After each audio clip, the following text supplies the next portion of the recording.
하이, 여러분 안녕하세요. 반갑습니다. 솔맨입니다. 자유 게시판 오늘 회칠한 무덤. 기생충을 조심하라.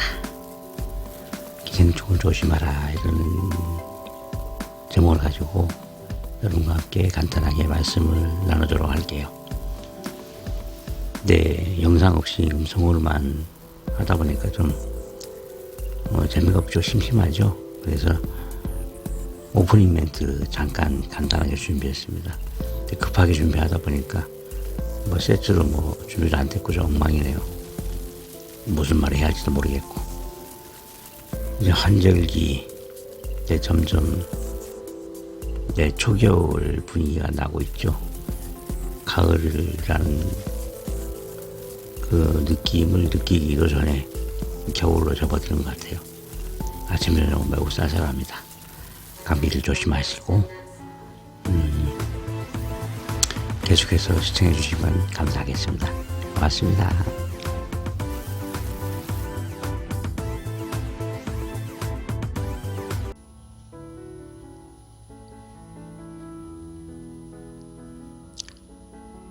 회칠한 무덤. 기생충을 조심하라.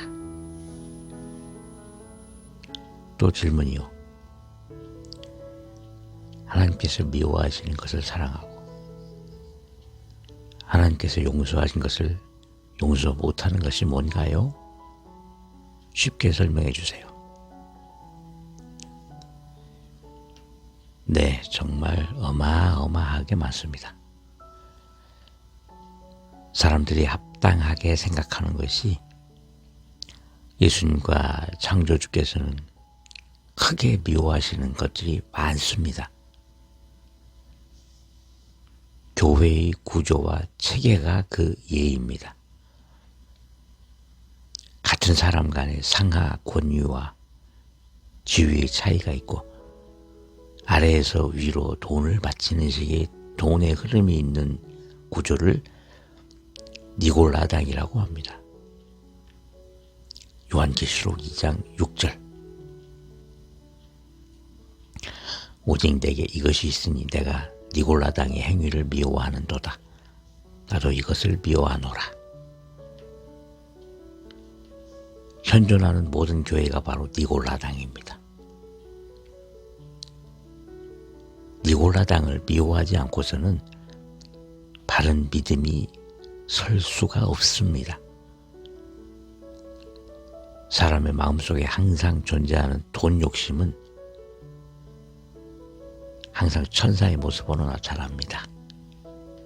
사랑, 교훈, 친절, 다정다감, 예절 등등. 성경은 이렇게 돈을 중심으로 한 집단이나 사람을 회칠한 무덤이라고 합니다. 겉은 페인트 칠로 그림같이 아름다우나 그 속에서는 시체가 썩고 있는 것입니다. 창조주께서는 돈이 필요하시지 않습니다. 이 돈과 재산이 우상숭배의 중심에 있다는 것을 성경을 통하여 아실 수 있습니다. 정말 많은 것들을 성경을 통하여 아시게 되겠지만 온 세상이 생명까지 바치며 존귀하게 여기는 애국심도 창조주께서 정말 가증하게 여기시고 미워하시며 우리에게는 크게 죄가 되는 사상입니다. 차츰 자세히 알게 되실 것입니다. 가장 먼저 기억하시면 좋은 것은 성경을 전하는 자들의 의인일 것이라는 생각을 먼저 버려야 한다는 것입니다. 우리가 길을 잃게 되는 가장 큰 원인입니다. 예수님께서는 니골라당의 전형인 예루살렘과 제사장들에게 소돔과 고모라의 추악한 인간들보다 더 큰 형벌을 예고하셨습니다. 예루살렘 성전과 제사장들은 누가 봐도 아름답고 성스러운 그 시대의 대표적인 교회와 같은 것이었습니다. 또한 세상은 변하지 않습니다. 예레미야 5장 1절. 너희는 예루살렘 거리로 빨리 다니며 그 넓은 거리에서 찾아보고 알라. 너희가 만일 정의를 행하며 진리를 구하는 자를 한 사람이라도 찾으면 내가 이 성읍을 용서하리라. 그 거룩한 믿음의 중심지에 단 한 사람의 의인이 없어서 예루살렘이 파멸된 것입니다. 지금도 마찬가지입니다. 세상에 성경이 전달되는 것은 아버지의 능력이십니다. 니골라당의 돈을 향한 욕심과 그 충성을 이용하고 계십니다. 예언된 일입니다. 성경을 읽어도 무지한 사람들이 천지개략입니다. 예전에 저도 포함입니다. 제가 모임을 크게 키워서 돈을 좀 모아서 좋은 일 해보자 하거나 여기 계신 분들을 존중하지 않거나 그러면 저놈도 마귀로 변했구나 생각하시면 됩니다. 아주 나쁜 사기꾼도 돈을 빼앗기 위해서는 친구로, 조언자로, 협조자로, 도우미로 나서며 때로는 고개도 납작 숙입니다. 돈을 받아먹는 놈의 행실은 아무리 멋있고 아름다워 보여도 무조건 가식입니다. 진실한 사람은 항상 아버지께서 부족하지 않게 챙겨주십니다. 사람에게 받고자 하는 자들은 아버지께서 버리셨기 때문에 사람의 돈을 빼앗는 것입니다. 아버지께서는 세상을 창조하시면서 모든 것이 교훈과 상징이 되도록 만드셨습니다.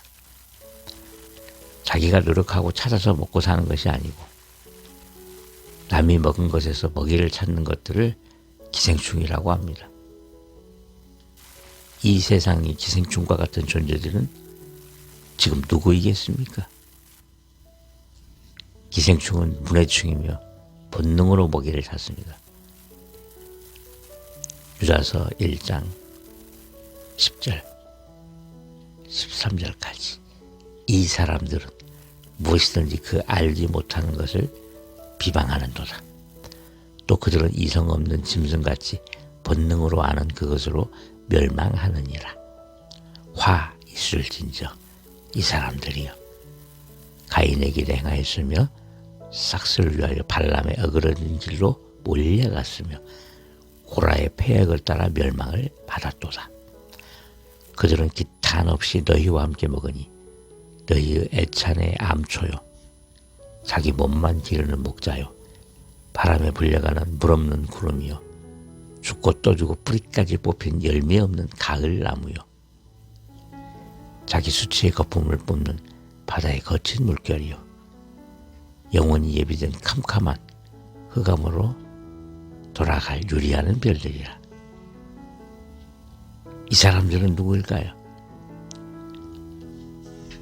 성경책 들고 다니며 돈 버는 자들입니다.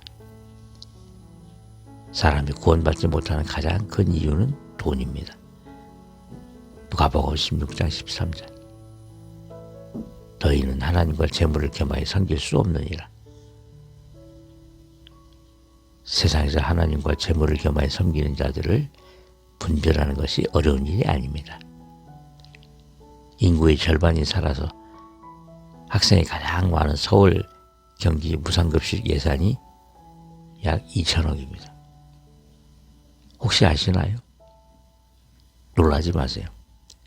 우리나라 작년 한 해 기부금만 120조가 넘습니다. 공식적인 기부금만 그렇습니다. 비공식 기부금과 정부의 복지 예산을 합하면 300조가 훨씬 넘습니다. 그런데 정작 가난한 사람들은 도움을 못 받고 있습니다. 기부금의 60%가 종교단체로 들어갑니다. 땅 사고 건물 짓는 데 거의 다 씁니다. 그 나머지는 먹고 살 만한 사람들이 부양할 자식이 없다, 직업이 없다 하면서 가져갑니다. 이 돈을 받아가는 사람들의 직계 가족의 평균 재산은 6억이 넘는다고 합니다. 그렇게 해서 여전히 지구촌 어디에선가 1초에 한 명씩 가난으로 죽어갑니다. 아이들도 3초에 하나씩 죽어갑니다. 요즘 TV 모금 광고에도 나온 적이 있습니다. 하지만 우리끼리 서로 선물을 하거나 필요한 것을 주고받는 것은 바람직한 일입니다. 어려운 일이 있을 때는 보답을 기대하지 말고 서로 도와줘야 합니다. 저도 요즘 우주여행하려고 천사 날개가 필요한데 가지고 계신 분 빨리 보내주세요. 아이고 도망가자.